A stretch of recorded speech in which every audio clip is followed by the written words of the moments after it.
Here is an explanation for the answer to final exam, question number 71 in Alternative Energy Demystified, 2nd edition. If you have the printed book, please see page 326 for both the question and the relevant figure, figure exam-6. In the figure exam-6, what does the component marked X represent? Well, if you'll go back to the previous question, I recommend you watch that video. This is a standalone photovoltaic power system for providing electricity, say, to your house. It has nothing to do with the utility grid. It uses solar cells, a solar panel, to charge a bank of batteries, and then that bank of batteries provides you with your power. But in order to get AC, alternating current, for your household utility needs, you need to change the direct current from the battery to alternating current at the voltage that is normally used in the United States, nominally 117 volts RMS AC.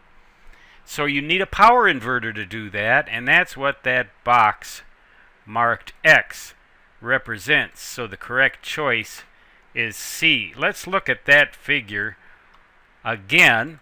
If you watch the video for question number 70, you saw this already. You'll also note that I rearranged the geometry of the diagram somewhat so it would fit on this screen better than it would if I left it the way that it appears in the book. And if you have the book, you'll know exactly why that is.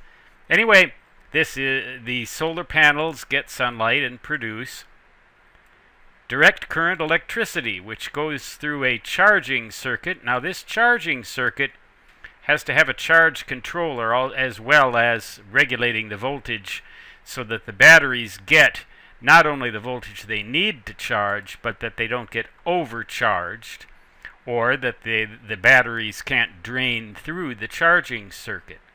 Then we get to this power inverter right here, and that converts the voltage from the batteries, typically anywhere from 12 to around 48 volts DC, to 117 volts AC. That's in the United States. In some other countries, it's about twice that, at 60 hertz, 60 cycles per second in the United States, but 50 hertz in some other countries.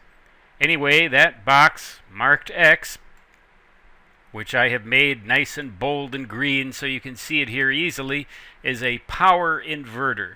And that thing, what it does is it breaks up the direct current from the batteries into a series of pulses. And those pulses then go through a transformer, and then they produce the alternating current that you need. But it's a little more complicated than that. That transformer is a little more complicated. In a good power inverter, there is an electronic circuit in there that will produce an excellent facsimile of a sine wave. That's the nice smooth AC wave that you've seen in oscilloscopes and things like that. It'll produce that kind of a wave instead of a ragged bunch of pulses because, in particular, today's sensitive electronic equipment, such as computers, television sets, just about anything nowadays has a microprocessor or a microcontroller in it. And if you don't have a good sine wave for that, it'll go crazy. It'll crash on you. It'll do all sorts of awful things. So you definitely want to have the best power inverter that you can afford. And once again, the correct choice in this question is C. It is a power inverter.